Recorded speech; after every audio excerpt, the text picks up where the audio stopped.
Hi guys, it's Christine and this is our family budget. So today I'm very busy kasi um, yesterday kagagaling ko mag-grocery and now magluluto ako ng pancake, muffins, and also bread. So that's the way of my saving. Yeah. So ipapakita ko sa inyo ngayon yung mga ginagawa ko. So actually kanina ko pa 'to ginawa. Ito yung aking muffin, yung aking pancake. So, marami tong pancake na gagawin ko. And later, gagawa na ako ng bread. So, uunahin ko lang muna to. Kasi gusto kong magsasabay sila dito sa pancake. Pancake, muffins at saka yung bread. So, yun yung aking gagawin ngayon.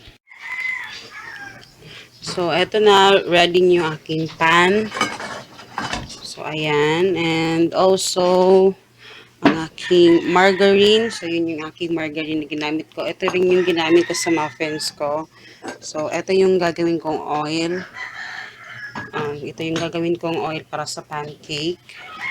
And, ito yung aking pancake.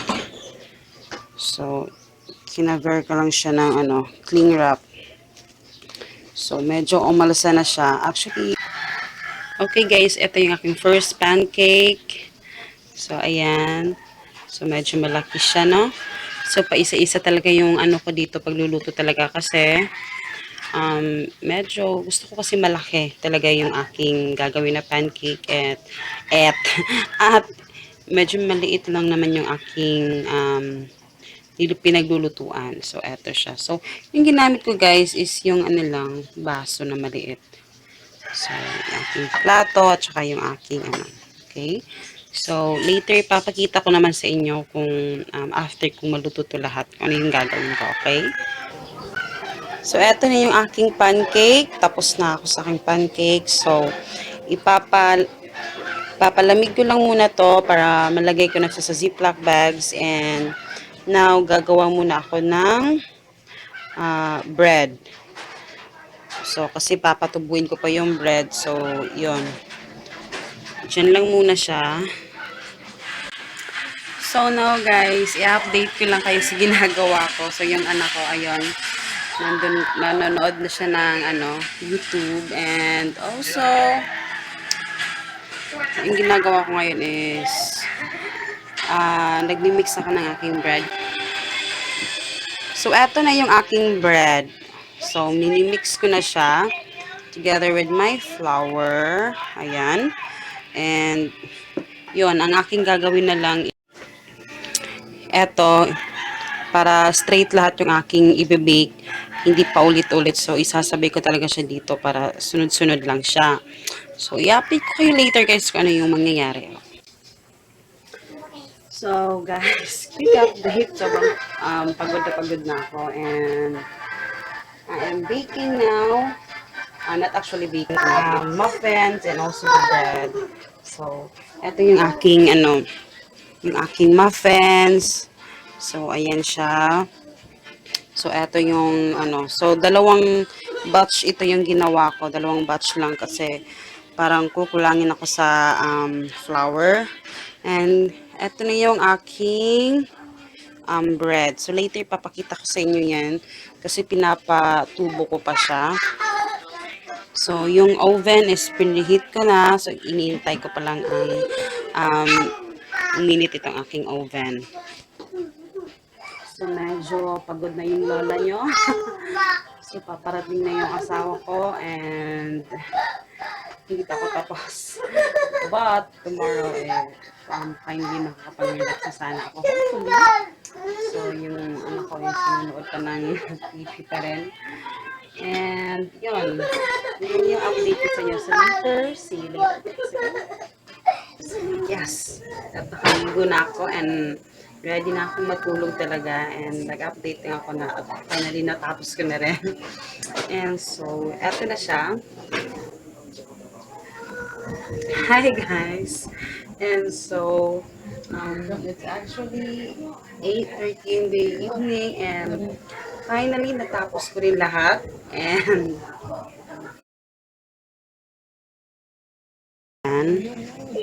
also, eto rin.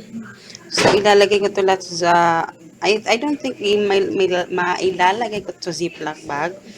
Siguro sa ano na lang, sa Tupperware or anything. And ito yung aking muffin. So, medyo konti na siya lang, no? So, that's okay. Tapos, ito na yung aking pancake.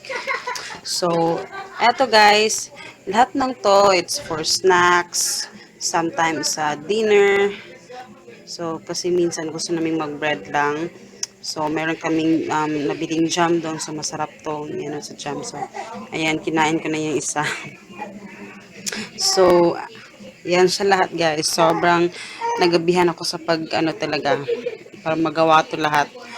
Kasi, hindi ako makapag-focus talaga na straight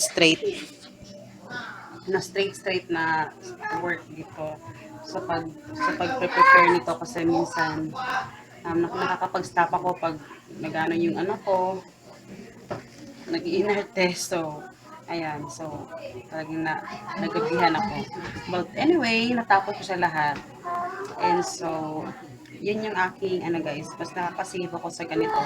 Pag nagluluto ako ng snacks dito sa bahay compared kung bumibili ako lagi dun sa malls ng mga bread, yung ganon. So, yun. So, ayun lang guys. Sana ay nagustuhan niyo ang aking mga ginawa ngayong araw. And I hope you guys enjoy and please don't forget to subscribe and leave comment down below and see you in the next video. Hi guys! Hi guys! Rini! Say hi! Hi! And so, by the way pala, eto lahat, ilalagay ko to sa refrigerator or depende sa inyo kung hindi nyo siya makakain kaagad, pwede nyo siyang i-freeze. So, make sure lang na naka-defrost siya ng mabuti before nyo kainin. So, gusto ko lang ipikita sa inyo, ito yung mga ano, 5 pieces yung inilalagay ko dito sa each Ziploc bag kasi medyo maliliit siya. So, ilalagay ko to sa refrigerator and also ito and ito.